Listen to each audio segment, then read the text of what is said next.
দেখেন এখানে আবার আমরা মরিচ আবাদ করছি, কত সুন্দর মরিচ হয়েছে। দেখেন আপনারা দেখেন এলো কাঁচা মরিচ আমরা আবাদ করছি কিনা, কত সুন্দর দেখা যাচ্ছে। দেখেন এই মরিচগুলা ঢাকা শহরে আমরা কিনা খাই, অনেক দাম হয়, মাঝে মাঝে 120 টাকা পর্যন্ত কিনতে হয়, পোয়া 120 টাকা পোয়া নিতে হয়। দেখেন কত সুন্দর মরিচ।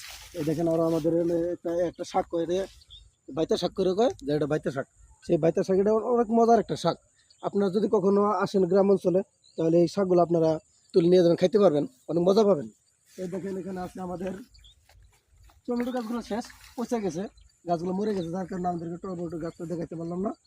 ওটি বাদ দেন, যত্ন নাই লাগানো। দেখেন আমাদের এটা আমাদের পালং শাক ক্ষেত। এই ক্ষেতটা অনেক যত্ন সহকারে আবাদ করা হয়, কিন্তু বেশি হয় না। নদীর কাছে সামনে কাছে নদী আছে, এই নদীতে পচা পানি আছে, তো পচা পানির কারণে ক্ষেতটা ভালো, পালং শাক ভালো হয় না, যার কারণে ক্ষেতটা আমরা সবসময় আবাদ করি না। নিজেরা পরিবেশে খাওয়ার জন্য কিছু কিছু আবাদ করা হয়, যাতে না আমাদের শাকটা কিনতে না হয়, কিছুদিন আমরা কিনা না খাওয়া লাগে, সেই কারণে আমরা ক্ষেতটা আবাদ করি। তো আপনারা সবাই ওই যে আমাদের তোমার ডাঙ্গা আছে, হ্যাঁ আমাকে ডাঙ্গা ক্ষেত দেখে ডাঙ্গা আছে এখানে, মনে নেই আপনাদেরকে দেখানো, আমাকে ডাঙ্গা করা আছে অল্প কোন রকম, শুধু খাওয়ার জন্য ডাঙ্গাগুলো আবাদ করা হয়, ঠিক আছে। দেখেন এই ডাঙ্গাগুলো অনেক মজা হয়, অনেক স্বাদ। এই যদি গেলে আপনারা যেমন পাঙ্গাস তারপরে এই পুঁটি মাছ দিয়ে রান্না করলে পরে ডাঙ্গাগুলো অনেক ভালো লাগে।